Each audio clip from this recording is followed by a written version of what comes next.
तेजस network पिछले 3 दिनों के अंदर ये स्टॉक लगभग 40% तक का रिटर्न बनाकर दे चुका है और आज लगभग 20% के अपर सर्किट पर लॉक था। और सच बात ये भी है कि कंपनी के जो नतीजे आए हैं वो एक्स्ट्रा ऑर्डिनरी परफॉर्मेंस दिखा रही है, चाहे वो प्रॉफिट के लिहाज पर हो या रेवेन्यू के लिहाज पर। बाजार को कंपनी के रिजल्ट इतने पसंद आए हैं क्योंकि एक लॉस मेकिंग कंपनी प्रॉफिटेबल हो गई है, और ये कारण है कहीं ना कहीं जो बाजार इतनी बड़ी तेजी इस कंपनी के अंदर दिखा रहा है।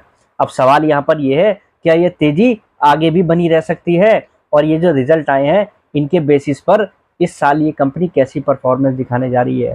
क्योंकि FY24 के Q4 क्वार्टर के अंदर इस कंपनी ने एक तरफा परफॉर्मेंस दिखाई है, जो कि ये बता रहा है कि FY25 के अंदर अगर इस कंपनी ने ऐसा ही परफॉर्म किया तो ये कंपनी यहाँ से भी डबल हो सकती है। यानी कि अपने करंट प्राइस 1100 रुपये से भी ये कंपनी डबल हो सकती है अगर कंपनी ऐसा ही परफॉर्मेंस करती रहे। जानना चाहेंगे कैसे? तो चलिए वीडियो को शुरू करते हैं। अगर आप शेयर मार्केट में डीमैट अकाउंट खुलवाना चाहते हैं तो आप हमारे चैनल पर दिए गए लिंक के माध्यम से आप स्टॉक्स के साथ डीमैट अकाउंट खुलवा सकते हैं। अगर आप हमारे लिंक का यूज करके आप स्टॉक्स के साथ डीमैट अकाउंट खुलवाएंगे तो हम आपको टेलीग्राम पर premium membership free of cost provide कराएंगे, जहां पर आपको मार्केट अपडेट प्रोवाइड कराए जाते हैं।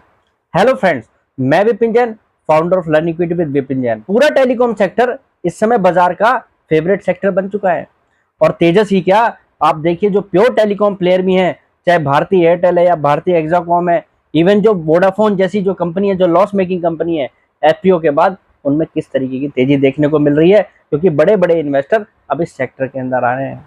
और तेजस नेटवर्क में तो तेजी का कारण है ही ये कंपनी प्रॉफिटेबल कंपनी है। और मजे की बात इस कंपनी को लेकर ये है कि ये कंपनी जो है अब तक लॉस मेकिंग कंपनी होने के कारण बाजार कहीं ना कहीं इसके प्रॉफिट का इंतजार कर रहा था। क्योंकि देखा जाए तो तेजस नेटवर्क लगभग 8,200 करोड़ रुपए की ऑर्डर बुक पर इस समय बैठी है, और जिसमें से लगभग 7,950 करोड़ के जो ऑर्डर हैं डोमेस्टिक हैं, और देखा जाए तो मात्र 263 करोड़ इस कंपनी के पास जो ऑर्डर हैं वो आउट ऑफ इंडिया है, या आप कह सकते हैं अदर कंट्रीज से हैं।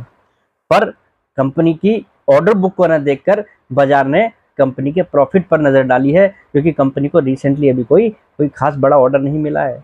तो यानी कि बाजार कंपनी के प्रॉफिट पर ही फुल्ली फोकस है, और ये प्रॉफिट आपको कहीं ना कहीं आने वाले अब 1-2 दिन में डिस्काउंट होता हुआ दिखाई देगा, क्योंकि बाजार ने काफी कुछ इसके शेयर के अंदर प्राइसिंग कर लिया है।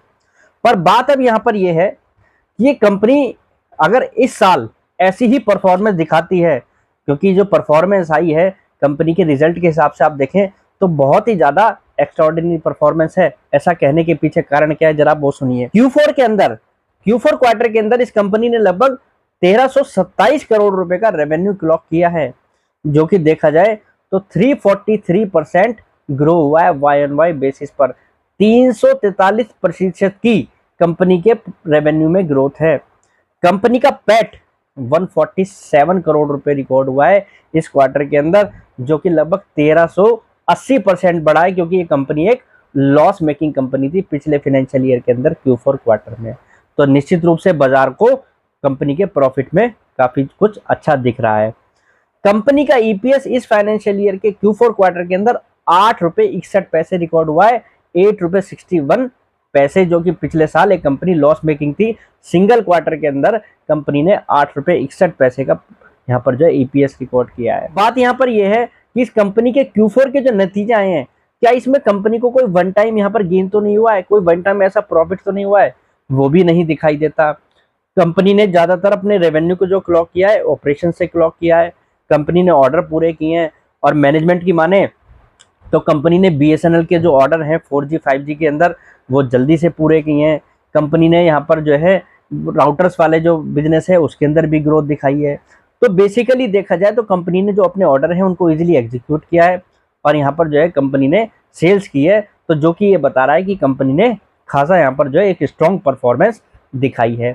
क्योंकि FY23 यानी कि पिछले फाइनेंशियल ईयर के अंदर FY22-23 के अंदर ये कंपनी देखा जाए तो 927 करोड़ रुपए की सेल क्लॉक कर रही थी।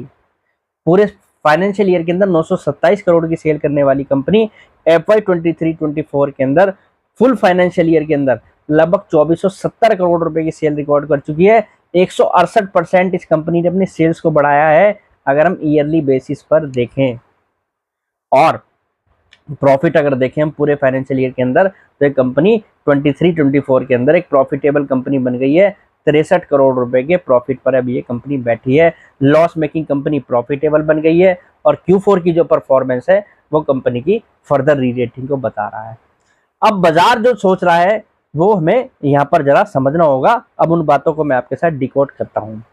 जिस हिसाब की परफॉर्मेंस इस कंपनी ने अपने रेवेन्यू में की है अपने ऑपरेशंस के माध्यम से, इट मीन्स ये है कि कंपनी अब ऐसा ही परफॉर्मेंस दिखा सकती है, क्योंकि कंपनी के पास 8000 करोड़ की ऑर्डर बुक है और 2400 करोड़ के आसपास की कंपनी ने सेल्स की है। यानी कि कंपनी के पास अच्छा खासा मौका है इस फाइनेंशियल ईयर के अंदर ग्रोथ दिखाने का। तो कहने का मतलब 24-25 के अंदर ये कंपनी 5000 करोड़ की सेल्स रिकॉर्ड कर सकती है। अगर अपने ऑपरेशंस को ऐसे ही जारी रखे, कंपनी ऐसी ही परफॉर्मेंस दिखाती रहे, तो ये कंपनी 5000 करोड़ तक की सेल्स रिकॉर्ड कर सकती है। और मजे की बात यह है, ये कंपनी PLI स्कीम के लिए भी एलिजिबल है।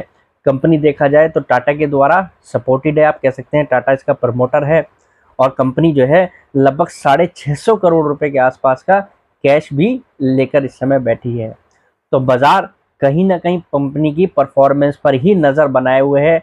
जिस हिसाब से कंपनी परफॉर्मेंस दिखा रही है, हो सकता है ये कंपनी इस फाइनेंशियल ईयर के अंदर लगभग 5000 करोड़ तक की सेल्स रिकॉर्ड कर दे और लगभग 550 करोड़ रुपए के आसपास का EPS इस कंपनी का आ सकता है।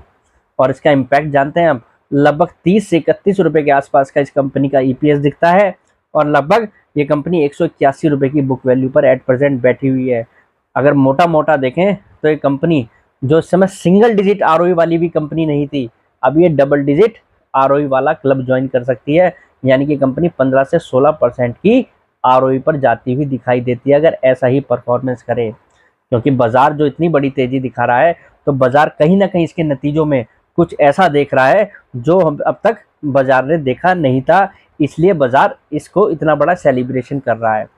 तो कहने का मतलब ये है कि तेजस नेटवर्क के अंदर अब अगर अगले कुछ दिनों में आपको थोड़ी बहुत गिरावट दिखाई दे, तो उसके अंदर आपको अब घबराने की जरूरत नहीं है अगर आप इस कंपनी के अंदर एंट्री ले चुके हैं। और देखा जाए जो कंपनी लगभग 1100 रुपए के प्राइस पर अपनी बुक वैल्यू के जो 6 के मल्टीपल के आसपास दिखाई दे रही है, ये कंपनी आपको यहाँ से री रेट होती हुई लगभग 11 के मल्टीपल पे दिखाई दे सकती है। यानी कि मल्टीपल के लिहाज से कंपनी के अंदर गैप है यहाँ से भी डबल होने का, और उस कंडीशन में ये कंपनी लगभग 2000 रुपए के आसपास तक जा सकती है। इतना पोटेंशियल है अगर ये कंपनी Q4 जैसी ही परफॉर्मेंस इस फुल फाइनेंशियल ईयर के अंदर दिखाती है। तो आपको मुख्यतः जो इस कंपनी के ऊपर ध्यान देना है, तो एक तो कंपनी की अब परफॉर्मेंस पर ध्यान देना है, दूसरा इस कंपनी के मैनेजमेंट की कौन कॉल। अगर मैनेजमेंट कोई गाइडेंस देता है प्रॉफिट को लेकर, सेल्स को लेकर इस फाइनेंशियल ईयर के लिए, तो मुझे लगता है वहां से एक रूपरेखा तैयार हो जाएगी इस कंपनी को लेकर। तो जो लोग बाग इस कंपनी के अंदर इन्वेस्टेड हैं, अभी थोड़ा सा आप वेट करें, मैनेजमेंट को सुनने की कोशिश करें, मैनेजमेंट की गाइडेंस पर ध्यान दें, क्योंकि Q4 की परफॉर्मेंस कंपनी की कहीं ना कहीं बड़ी एक्स्ट्रा ऑर्डिनरी परफॉर्मेंस है, जो इसकी री रेटिंग का बहुत बड़ा कारण बन रहा है। तो आज के लिए इतना ही, कल फिर मुलाकात करते हैं एक नई वीडियो के साथ। फिलहाल के लिए नमस्कार।